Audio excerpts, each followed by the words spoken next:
Okay, so this video has been a long time coming. I've noticed a massive overcorrection in, well, actually a lot of things in our current generation, but for the sake of keeping this video as short as possible, we'll focus on the overall perception of the Star Wars prequels and how ironic it is that people of my generation are letting their nostalgia distort their perception of reality the same way the people that grew up with the OG trilogy had, that made them so rabid towards the prequels.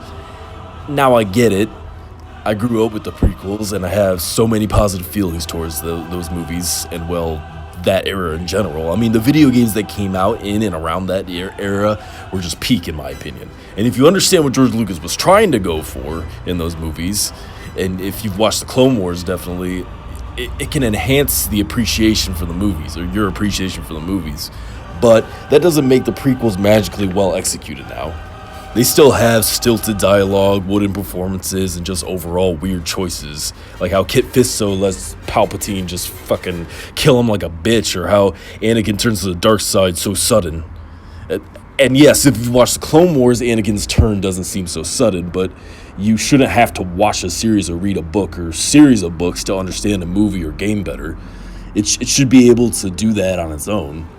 I actually might make a video about like 343's Halo campaigns in the future and how they have a similar problem, and I might compare their execution to like the way they did the Star Wars prequels, or how Rogue One is basically just Halo Reach.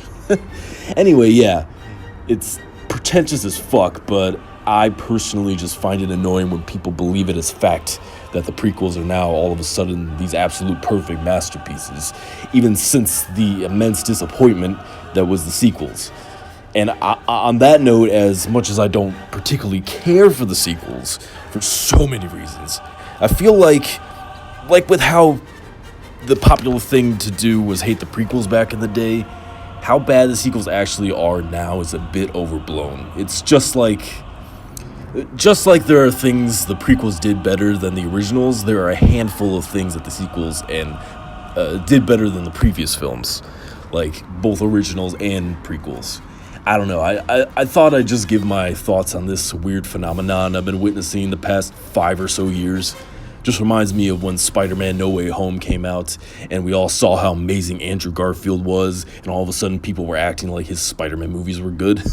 They had their moments, and I stand by that Andrew and Emma had the best live-action Spider-Man romance, but as a whole, the movies are just not good. They were not that good.